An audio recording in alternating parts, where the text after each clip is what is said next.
जय श्री माता जी। परम पूज्य श्री माता जी कृपा करके सारे विश्व की सभी संतों को परम चैतन्य प्रदान कीजिए। परम पूज्य श्री माता जी आज सारे विश्व की सभी संत एकत्रित हुई है। कृपा करके सभी को ध्यान का सिद्धि प्रदान कीजिए। परम पूज्य श्री माता जी आपके श्री चरण कमल पर कोटि कोटि नमन। कुंडली उठा के बंधन लेंगे।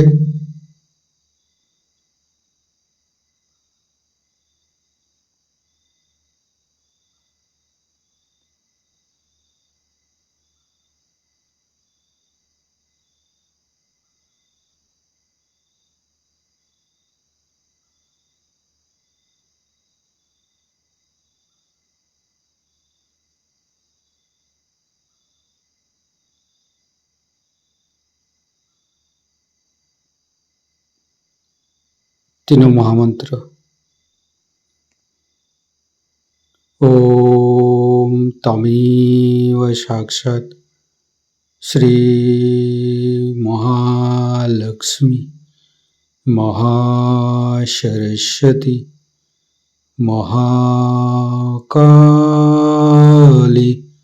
त्रिगुणात्मिका कुंडली साक्षात् श्री आदिशक्ति माता जी श्री निर्मला देवी नमो नमः।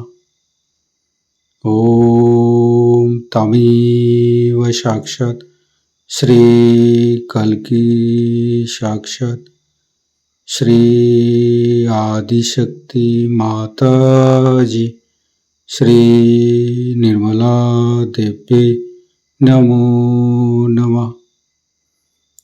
ओम तमेव साक्षात् श्री कल्की साक्षात् श्री सहस्रार स्वामिनी मोक्ष प्रदायिनी माता जी श्री निर्मला देवी नमो नमः। गणेश मंत्र। ओम तमेव साक्षात् श्री गणेश साक्षात् श्री आदिशक्ति माता जी श्री निर्मला देवी नमो नमः। दोनों हाथ खोल के श्री माता जी के सामने बैठेंगे।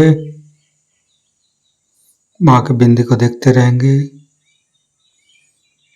मन में ध्यान का स्थिति लेके आएंगे। मन में अच्छे अच्छे भाव अच्छे अच्छे चिंता लेके आएंगे।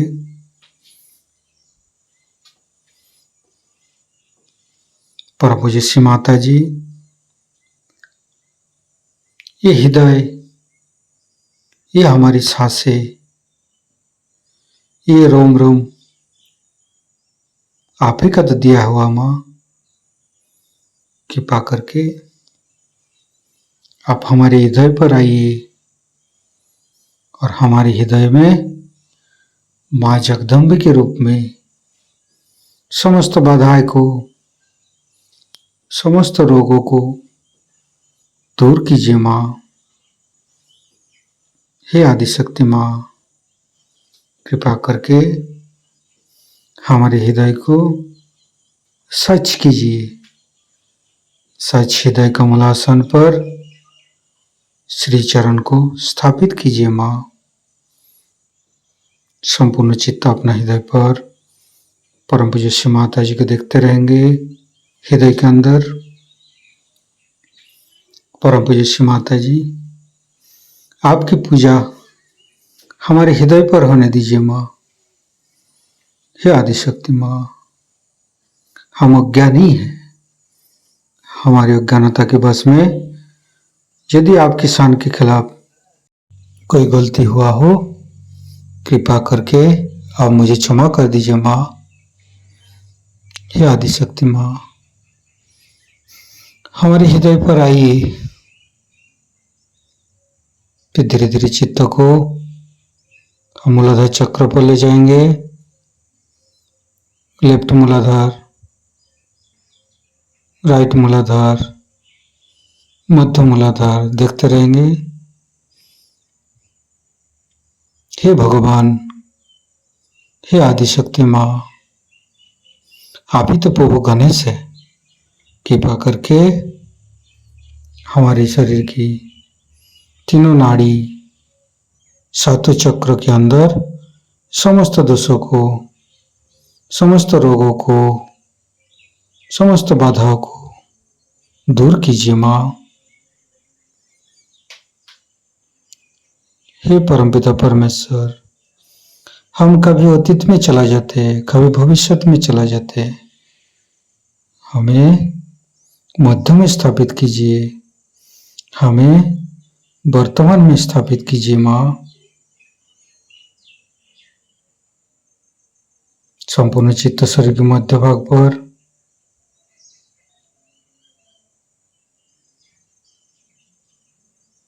फिर धीरे धीरे चित्त को तीनों स्वादिष्ठान को देखेंगे।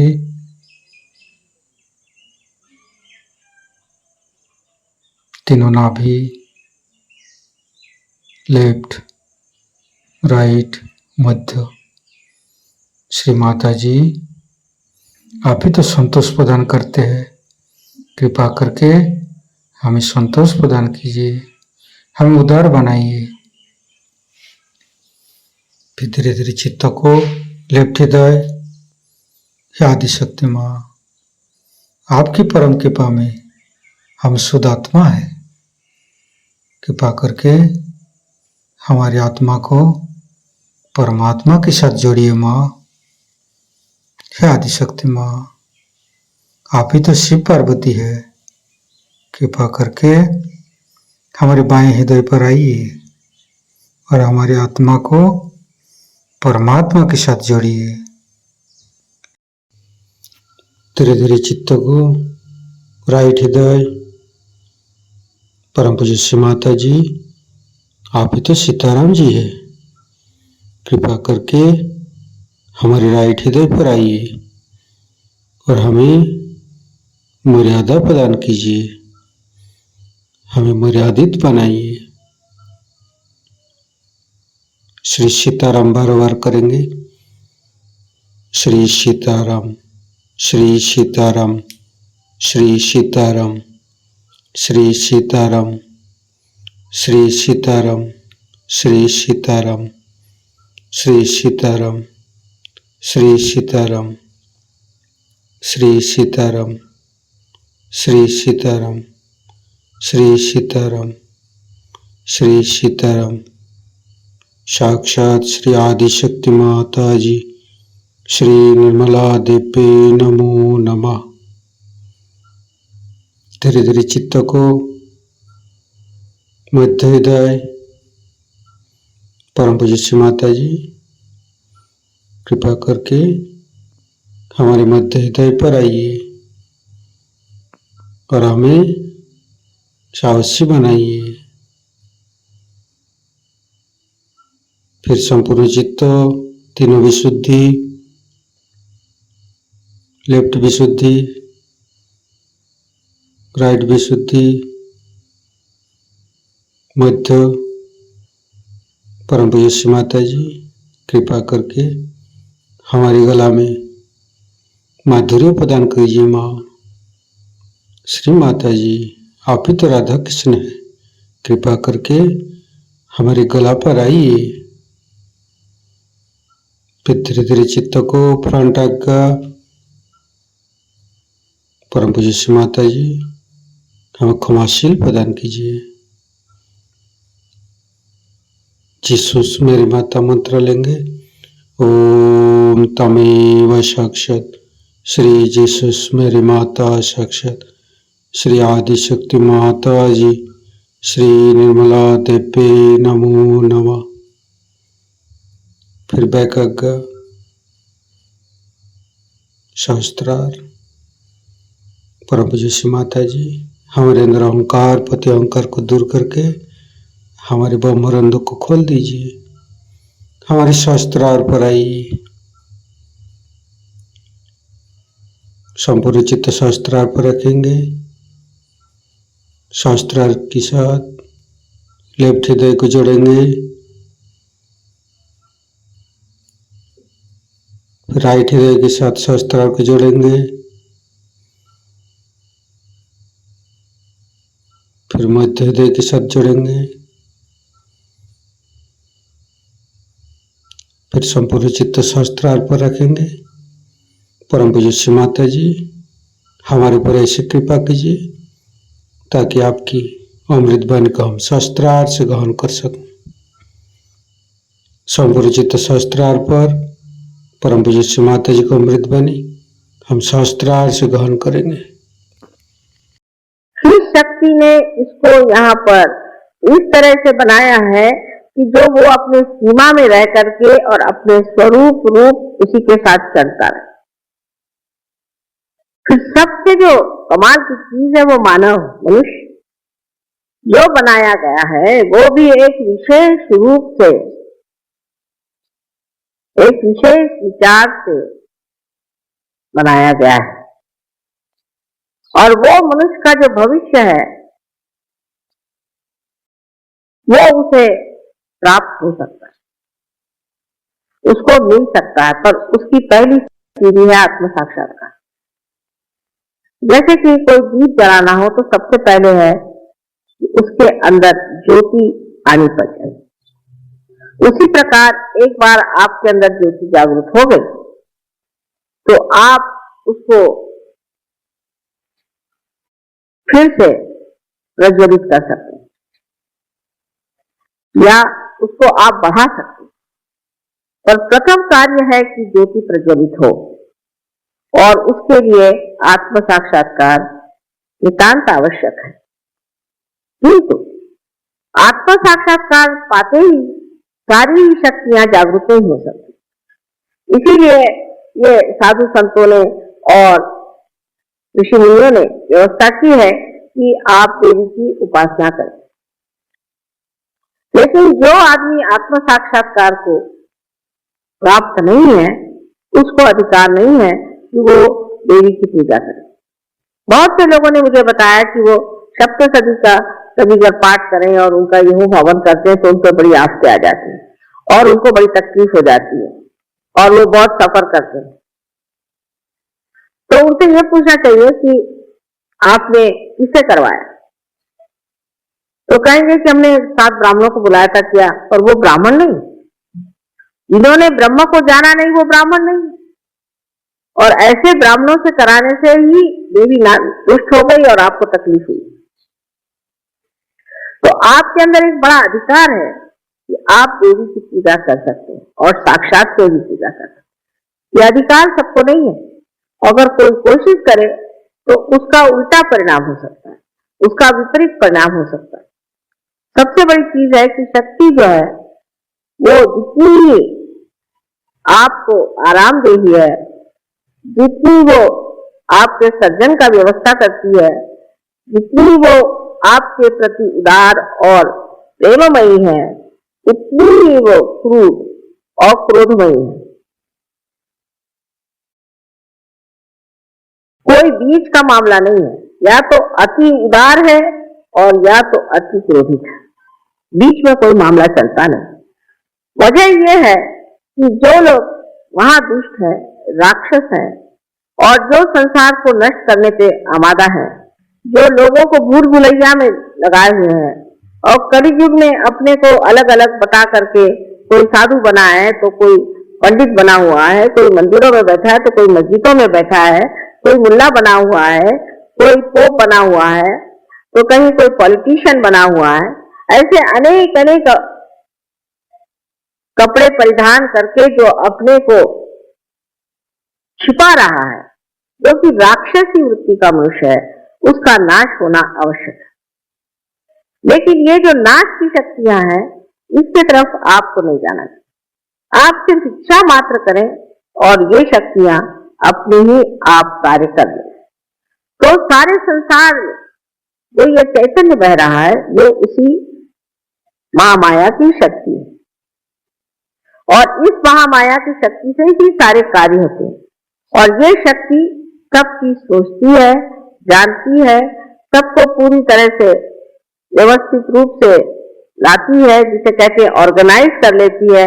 और सबसे बड़ी चीज है कि ये आप पर प्रेम करती है और उसका प्रेम निर्वाध। इस प्रेम में कोई भी मांग नहीं, सिर्फ देने की इच्छा है, आपको पनपाने की इच्छा है, आपको बढ़ाने की इच्छा है, आपकी भलाई की इच्छा है। लेकिन इसी के साथ साथ जो चीजें कांटे बन करके आपके मार्ग में रुकावट डालेंगे, आपके धर्म में खलल डालेंगे या किसी भी तरह से आपको तंग करेंगे, ऐसे लोगों का नाश करना अत्यावश्यक है। लेकिन उसके लिए आप अपनी शक्ति न लगाएं। आपको सिर्फ चाहिए कि आप उस शक्ति के लिए सिर्फ पाचारण करें, आवाहन करें देवी का, और उनसे कहिए कि ये जो अमानुष लोग हैं इनका आप नाश करें। ये तो पहली चीज हो गई। तो आपको छुट्टी मिल गई कि आप कोई भी आप पे अगर अत्याचार करे, कोई भी आपसे बुराई से बोले, कोई आपको सताए, तो आप पे एक और विशेष रूप से एक स्थिति है जिसमें आप निर्विचार हो जाए। तो सारी चीज को एक आप साक्षी रूप से देखना शुरू करें, एक नाटक करें। जैसे अजीब पागल आदमी मेरे पीछे पड़ा हुआ, इसको क्या करने का है? उसका पागलपन देखिए, उसका मनस्ताप देखिए, उसकी तकलीफें देखिए और आप उस पर हंसिए। अजीब बेवकूफ है। उसके लिए आपको कोई तकलीफ उठाने की जरूरत नहीं। उसके लिए सिर्फ आपको आपका जो किला है वो निर्विचारिता, उसमें जाना चाहिए। और निर्विचारिता में जाते ही साथ आपकी जो कुछ भी संजोने वाली शक्तियां हैं, आनंद देने वाली शक्तियां हैं, प्रेम देने वाली शक्तियां, वो सब की सब समेट करके आपके अंदर आ जाए। लेकिन जब तक आप इन चीजों में उलझे रहेंगे और जब तक आप ये सोचते रहेंगे इसको मैं कैसे इसका सर्वनाश कर दूं, इसको मैं किस तरह से खत्म कर दूं, इससे मैं क्या इलाज कर लूं, और इस तरह से आप षड्यंत्र बनाते रहेंगे, तब तक आप सच्ची मानिए कि उसका असर आप पे होगा, उस पर नहीं।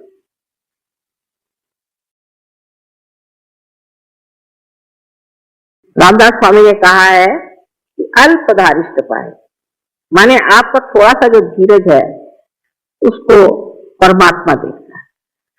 लेकिन आपके अंदर इतनी ज्यादा शक्तियां हैं, इतनी ज्यादा शक्तियां हैं कि उनको पहले आपको पूरी तरह से प्रफुल्लित करना चाहिए, उसको जगाना चाहिए, उनको जानना चाहिए, अपने प्रति एक तरह का बड़ा आदर रखना चाहिए। अब ये शक्तियां नष्ट होती हैं, सजयोगियों में भी जागती है फिर नष्ट हो जाती है, जागती है फिर नष्ट हो जाती है। उसकी क्या वजह? एक बार जगी हुई शक्ति क्यों नष्ट होती? जैसे कि एक मनुष्य में आसक्ति है कि वो बड़ा भारी कला में निपुण हो गया, स्वयोग जाने से बहुत से लोग कला में निपुण हो गए, कला के बारे में जान गए, उनमें एक तरह की बड़ी चेतना आ गई, उनका सृजन बहुत बढ़ गया। लोग देख के कहते हैं कि वाह, एक कलाकार ऐसा है कि समझ ही नहीं आता। पर फिर वो उसी कला में उलझ जाता है, फिर उसकी शोहरत हो गई, नाम हो गया, उसी में उलझते जाता है। जब वो उलझ जाता है इस चीज में, तब फिर उसकी शक्तियां नष्ट हो जाती हैं, क्योंकि उसकी शक्तियां भी उसमें उलझ जाती हैं। जैसे कि मैंने पहले भी बताया था कि किसी पेड़ के अंदर बहता हुआ उसका जो प्राण रस है वो हर चीज में, हर पत्ते में, हर डाली पर, हर फूल में, हर शय में घूम घाम करके वापस लौटा है। उसी प्रकार जो भी आपके अंदर शक्तियां आज प्रवाहित हैं और जिन शक्तियों के कारण आप आज कार्यान्वित हैं, ये सारी चीजें आपको जानना चाहिए कि इस शक्ति का ही प्रादुर्भाव है और उसमें आपको उलझने की कोई जरूरत नहीं। आप उसमें एक निमित्त मात्र बीच में हैं और जब आप ये समझ जाएंगे कि हम निमित्त मात्र हैं, तो ये आपकी शक्तियां कभी भी दुर्बल नहीं होंगी और कभी भी नष्ट नहीं होंगी।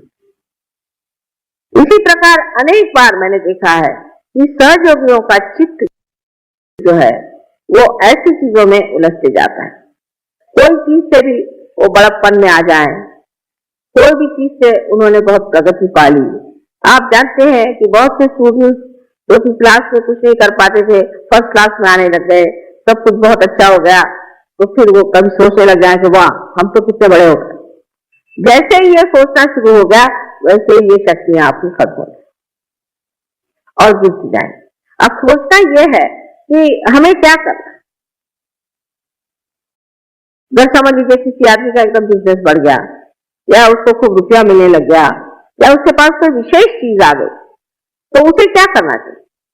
उसे पूरी समय सतर्क रहना चाहिए और यही कहना चाहिए कि माँ ये आप ही कर रहे हैं, हम कुछ नहीं कर रहे, ये आप ही की शक्ति कार्यान्वित है, हम कुछ नहीं कर रहे। बहुत जरूरी कि आप सतर्क रहें, क्योंकि उसके बाद जब आपकी शक्तियां खत्म हो जाएंगी तो आप खुद ही कहेंगे कि माँ सब चीज डूब गई, सब खत्म हो गया। ये कैसे?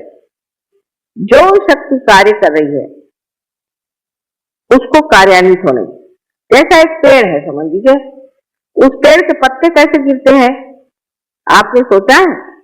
उसमें बीच में एक बुच के जैसी, जिसे कॉर्क कहते हैं, बीच में आ जाता है। पत्ते और पेड़ के बीच में एक कॉर्क आ जाता है, उसके पास कुछ शक्ति आती नहीं तो वो गिर जाता है पत्ता। इसी प्रकार मनुष्य का भी होता है कि आज उसकी शक्ति एक महान शक्ति से जुटी हुई और वहां से वो उसे प्राप्त कर रहा है, लेकिन जैसे ही वो अपने को कुछ समझने लग जाए, या उसके अहंकार में बैठ जाए, या उसकी जो अनेक तरह की गतिविधियां हैं, जिस तरह से कंपटीशन, ये वो, इसमें उलझता जाए, तो उसके बीच में एक दरार पड़ जाती है और उस दरार के कारण वो मनुष्य फिर उसे प्राप्त नहीं कर सकता जो उसे प्राप्त किया हुआ, क्योंकि वो तो एक निमित्त मात्र था, लेकिन जो शक्ति अंदर उसके अंदर बह रही थी वो शक्ति ही बीच में कट गई। जैसे कि अभी इसकी शक्ति कट जाए तो शायद मेरा लेक्चर न बंद हो, पर ऐसे हो सकता है। इसलिए हमको एक बात को खूब अच्छे से जान लेना चाहिए कि हमारे अंदर जो शक्तियां जागृत हुई हैं और जो कुछ भी हमारे अंदर की विशेष स्वरूप की व्यक्तित्व को प्रकट करने वाली जो नई आभा हमें दिखाई दे रही है, इस शक्ति को हमें रोकना नहीं चाहिए। इसके ऊपर हमें यह नहीं सोचना चाहिए कि हम कुछ बहुत बड़े हो गए या हमने कुछ बहुत बड़ा पा लिया। दूसरी तरफ से ऐसा भी होता है कि जब ये शक्ति आपके अंदर जागृत हो जाती है, उस वक्त आप में एक तरह का उदासीपन भी आ सकता, इस तरह का कि अभी दूसरे साहब तो इतने पहुंच गए, हम तो वहां पहुंचे नहीं, उन्होंने ये कर लिया, हमने ये किया नहीं, और हर तरह से आदमी उलझते जाता है। और उसमें कुछ लोग ऐसे भी होते हैं जो छोटी छोटी बातों पर ही अपने को दुखी मानते हैं, बहुत छोटी बातों पर। जैसे अब सबको बैग मिला, मुझको बैग नहीं मिला। जब हम गणपतिपुरे में हमें बड़े अजीब अजीब अनुभव आए कि लोग आए कहने लगे कि माता जी हमको एक चीज का डब्बा दे दो। मैंने कहा भाई ये भी कोई तरीका हुआ। दूसरे ने कहा कि आपने मुझे इतना दिया लेकिन उसको नहीं दिया। इसको बात हुई, उस मौज में और आनंद में ये सब सोचने की बात ही नहीं है। छोटी छोटी बात में वो दुखी हो जाते हैं। फिर ऐसी जिसको बहुत बड़ी बात समझते कि किसी का समझ लीजिए पति ने विछोह कर दिया, या किसी पति का रास्ता ठीक नहीं रहा तो पत्नी रोते बैठेगी, या किसी की पत्नी ठीक नहीं रहे तो पति रोते बैठेगा। अरे भाई आपकी कितने बार शादियां हो चुकी पहले जन्म में, और अब इस जन्म में एक शादी हुई है, चलो इसको किस तरह से खत्म करो। उसी के पीछे में आप लोग रात दिन परेशान रहो कि मुझ पे ये दुख आ गया, मेरे बच्चे का ऐसा हो गया, मेरे बच्ची का ऐसा हो गया, उसका ऐसा हो गया, उसका ऐसा हो गया। इसका कोई अंत है? इसको कोई पार कर सकता है? क्योंकि इतनी छोटी सी चीज है कि वो तो पकड़ ही नहीं आती। इतनी शुद्र बात है कि वो मेरे पकड़ ही भी नहीं आती कि उसको क्या, कोई भी आएगा तो ऐसी छोटी छोटी बातें मुझे बताते हैं, मुझे बड़ी हंसी आती और मैं चुपचाप सुनती रहती। लेकिन मैं कहती हूँ कि आप सोचोगी सागर से जैसा तो आपका हृदय मैंने बना दिया और हिमालय से जैसा आपका मैंने मस्तिष्क बना दिया, और आप ये क्या चुटुर पुटुर बातें कर रहे हो कि जिसका कोई मतलब ही नहीं रहता। इसकी बात उसकी बात दुनिया भर की फालतू की बातें करना, और जो सहज की बात है वो बहुत कम होती है, उसमें मौन लगता है। उस सहज में तो कुछ हमने ध्यान ही नहीं दिया तो उस सहज में तो मौन हो जाता है। अभी मैंने सुना कि पूना में लोग जरा कम आने लग गए हैं ध्यान में, क्योंकि महाभारत शुरू हो गया है। मैंने तो अभी तक देखा ही नहीं है महाभारत, जो एक देखा है वही काफी, अब देखने की क्या जरूरत है। अब अपने को दूसरा महाभारत करने का है और महाभारत देखते बैठे हो। अबे ऐसा ही आपको महाभारत देखने शौक है तो उसकी वो फिल्म मंगा लेना, देख लेना, लेकिन पूजा छोड़ करके और आपका सेंटर छोड़ करके आप महाभारत देखते हैं तो आपकी वो शक्ति कहाँ दिखेगी? वो महाभारत में चली गई, वो महाभारत होके हजारों वर्ष हो गए, उसी के साथ वो भी खत्म हो गए। तो ये जो मनोरंजन पर भी लोगों का एक बड़ा ध्यान रहता है, किस चीज से हमारा मनोरंजन हो, ऐसा ही हर एक चीज में मनुष्य उलझते जाता है। तो कोई भी चीज अति में जाना ही सहज के विरोध में पड़ती है। जैसे अब म्यूजिक का शौक है तो म्यूजिक ही म्यूजिक, फिर ध्यान भी नहीं करने का, वो म्यूजिक में पड़ा, वो मनोरंजन है। फिर कविता में पड़ गए तो कविता में ही उलझ गए। कोई भी चीज में अतिशयता में जाना ही सहज के विरोध में जाना है। इस बात को आप गांठ बांध के रखें। और दूसरी चीज कि जो हमारी शक्तियां उनको सम्यक होना चाहिए, तभी हमें सम्यक ज्ञान मिलेगा, माने इंटीग्रेटेड नॉलेज। पर एक ही चीज के पीछे में आप पड़े रहे और एक ही चीज को आप देखते रहे तो आपको इंटीग्रेटेड नॉलेज नहीं हो सकता है, आपको सम्यक ज्ञान नहीं हो सकता है, आपको एक चीज का ज्ञान होगा। अब जैसे मैंने देखा है कि बहुत सी लेडीज होती है, बड़ी पढ़ी लिखी होती है, बहुत बड़े से, और कभी अखबार नहीं पढ़ती, उनको दुनिया में पता ही नहीं कि क्या हो रहा है। उनसे किसी के बारे में पूछिए तो कह भाई वो कौन थे हमें पता नहीं।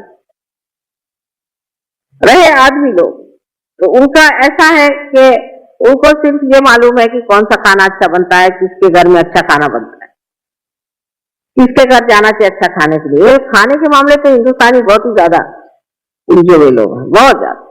और औरतें भी ऐसी हैं कि बेवकूफ बनाने के लिए अच्छे अच्छे खाने खिला करके उनको ठिकाने लगाती हैं। इसमें दोनों की शक्तियां उलझ जाती, दोनों। रात दिन ये खाने के बारे में, मुझे आज ये खाने को चाहिए, मुझे आज ये खाने को चाहिए, मैं ये टाइम से खाऊंगा, मैं वो टाइम से खाऊंगा, ये करूंगा। उधर औरतें आदमियों को खुश करने के लिए वही धंधे करती रहती, उसमें औरतों की शक्ति भी नष्ट होती है और आदमियों की भी शक्ति नष्ट होती। इसलिए मैंने ये तरीका निकाला है कि सहज योगियों को सबको खुद खाना बनाना है। और अगर किसी ने कहा कि मुझे ये खाने के लिए तो आप ही बनाइए, हालांकि उसके बाद सबको भूखा ही रहना पड़ेगा, कोई हर्ज नहीं। आपको कहना कि अच्छा आपको ये चीज खानी है तो आप ही इसको बना दीजिए तो बड़ा अच्छा रहेगा। फिर आप जब आप बनाना शुरू करेंगे तब आप समझेंगे कि ये चीज क्या है, क्योंकि किसी भी चीज को टीका टिप्पणी करनी तो बहुत आसान चीज है। किसी चीज को अच्छा कहना बुरा कहना बहुत ही आसान चीज, लेकिन वो खुद जब आप करने लगते हैं तो पता चलता है कि ये टीका टिप्पणी हम जो कर रहे हैं ये बिल्कुल बेवकूफी है, क्योंकि हमें कोई अधिकार नहीं। तो इस कदर की छोटी छोटी चीजों में भी लोग मुझे आके बताते हैं, मुझे बड़ा आश्चर्य होता है। आप अब साधु हो, आपके अंदर सबसे बड़ी जो शक्ति आई है वो ये, आप कोशिश करके, और मैं जो बात कहती हूँ इससे आपको प्रचिति आएगी, कोशिश करके देखिए। आप जमीन पर सो सकते हैं, आप रास्ते पर सो सकते हैं, आप 10-10 दिन भी भूखे रह जाए आपको भूख नहीं लगे, आप कैसा भी खाना उसे खा लेंगे, आप कुछ नहीं करेंगे। इसलिए आप हमारे प्रदेश के सहयोगियों को देखिए किस हालत में रहते हैं, किस परेशानी में रहते हैं। हमें कुछ वहां पर हिंदुस्तानी सहयोगियों ने बताया कि ब्रह्मपुरी में इंतजाम इस वक्त ठीक नहीं रहा, लोगों का दिमाग ही खराब हो गया था क्योंकि आप नहीं गए, तो बहुत तकलीफ हुई उनको खाने पीने की और कुछ अच्छा नहीं लगा, ऐसा बताया।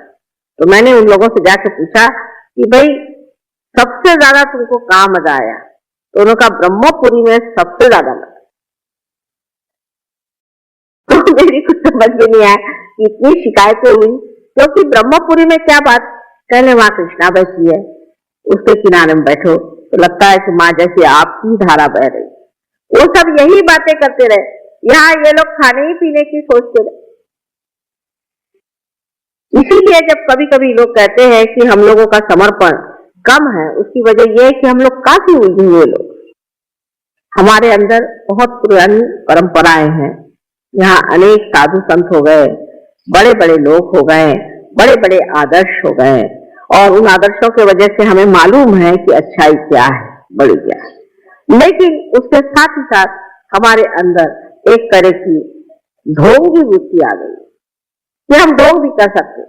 कोई भी आदमी अपने को राम कह सकता है, कोई भी आदमी अपने को भगवान कह सकता है, कोई भी आदमी अपने को सीता जी कह सकता है। ये ढोंगी बना के हमारे यहाँ बड़ी भारी शक्ति है। एक साहब ने मुझे कहा कि देखिए वो तो भगवान है। मैंने कहा कैसे? वो कहते हैं भगवान, ये फॉरेन, वो भगवान कहते हैं। मैंने उसको कहने में क्या लगता है, ऐसे कैसे कहेगा कोई कि मैं भगवान? मैंने कहा कह रहे हैं वो भगवान है, लेकिन उसके कुछ तरीके होते हैं। जो आदमी फूल को नहीं सुन सकता वो भगवान कैसे हो सकता? हाँ, ये तो बात है। तो मैंने कहा कि वैसे पर वो क्यों कह रहे थे, वो ऐसा क्यों कह रहे? मैंने कहा क्योंकि वो आप नहीं, वो यही नहीं समझ सकते कि लोग इतना सफेद झूठ इतने जोर से कह सकते। या किसी के लिए कहते हैं पर वो उसको रुपया ही चाहिए ना, ठीक है वो रुपया लेता है, लेकिन हमको तो वो आध्यात्मिक देगा, अध्यात्म लेना है, लेने दो रुपया, रुपये में क्या रखा है, रुपया दे दो उसको, रुपये में क्या रखा हुआ है? अध्यात्म को पाने की बात है, अध्यात्म वो हमें दे रहा है तो हम उसे रुपया दे रहे हैं, रुपये में तो कोई खास चीज होती नहीं। ये जो उनकी तैयारी आज हो गई है, वो हमारे अंदर तैयारी अभी तक हो नहीं पाई। इसके लिए क्योंकि हमारे सामने आदर्श बहुत अच्छे हैं, महाभारत है, राम है, ये है, वो है, और हम उसी कीचड़ में बैठे हुए। अगर कोई कीड़ा कहे कि मैं कमल हो गया तो हो नहीं सकता, और उसको कमल बना भी दिया तो भी ढंग वही चलेगा। इसलिए ये समझ लेना चाहिए कि हमारे अंदर जो इतनी ऊंची ऊंची बातें हो गई और जिससे हम चारों तरफ से पूरी तरह से हम ढके हुए, और जिसके कारण हम लोग बहुत ऊंचे भी हैं, लेकिन जब तक हम अपने को ये न समझे कि हमें वो ही होना है जो हम देख रहे हैं, इस मामले में हमारे अंदर आंतरिक इच्छा, ऊपरी नहीं, अंदर से लगना चाहिए। क्या हमने उसे प्राप्त किया? क्या हमने अपने ध्येय को प्राप्त किया? क्या हमने उसे पाया है? उससे हमें पाना है। इस मामले में ईमानदारी अपने साथ कर, और जब तक ईमानदारी नहीं होगी तब तक शक्ति आपके साथ ईमानदारी नहीं कर सकती। ये आपका और अपना निजा संबंध है। अनेक तरह से आप अपने को पड़तालिए और देखिए कि हमारे अंदर ये शक्तियां क्यों नहीं जागृत हो सकती, क्यों नहीं हम इसे पा सकते? कारण हम खुद ही अपने को एक तरह से काटे चले जाते।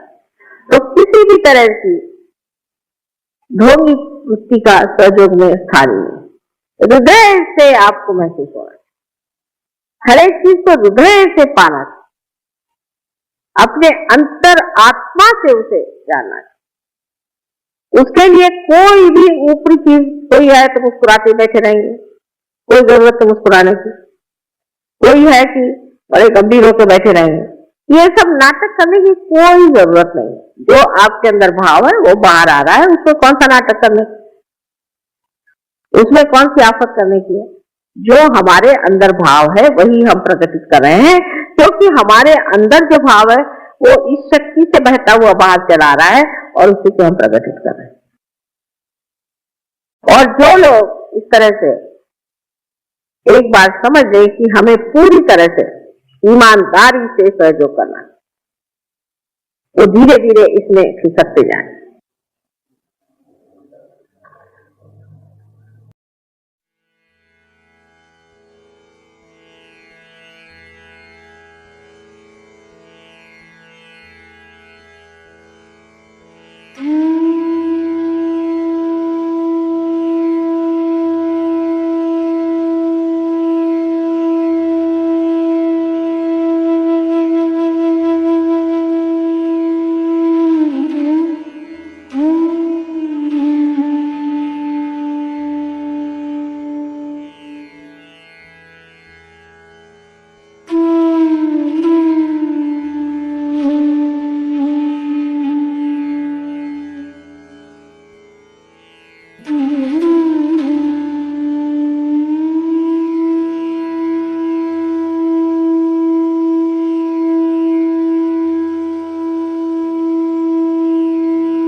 जगत जननी तू देवी अखिल जगत जननी तू देवी महिषासुरमर्दिनी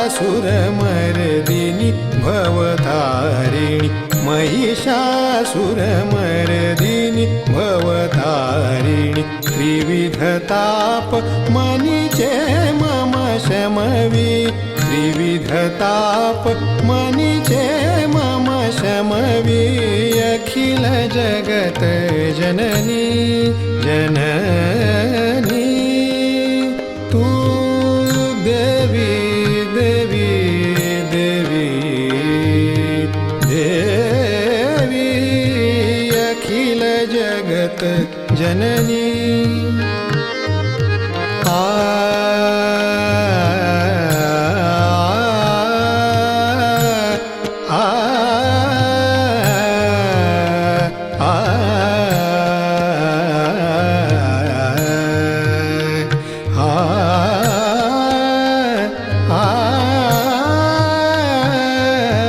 अखिल जगत जननी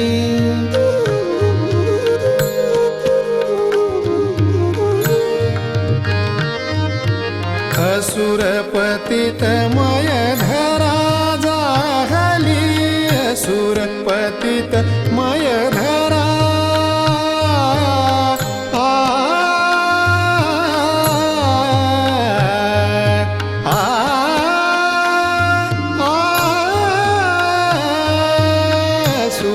असुरपतितमय धरा जाहली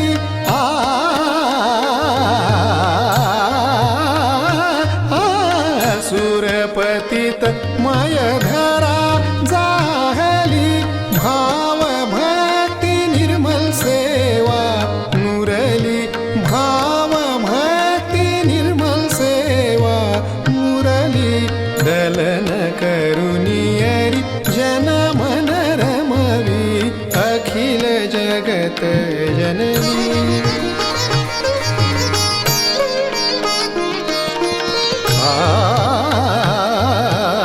अखिल जगत अखिल जगत जननी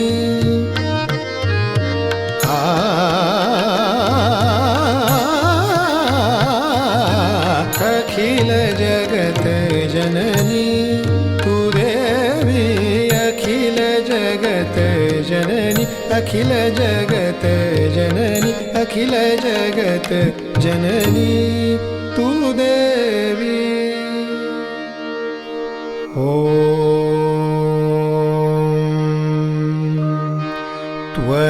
त्वमेव साक्षात् श्रीजगदम्बा साक्षात् श्री आदिशक्ति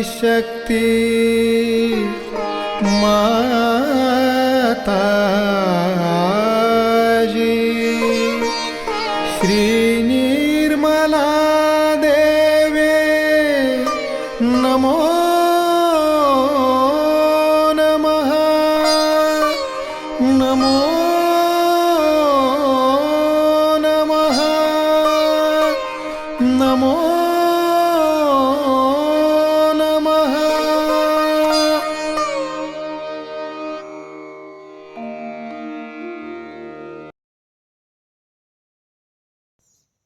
संपूर्ण ध्यान का स्थिति, निर्विचारिता का स्थिति। इस स्थिति पर परम पूज्य श्री माता जी को परम चैतन्य अनुभव करते हुए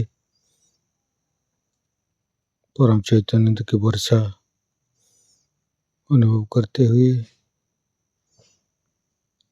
थोड़ी देर रहेंगे।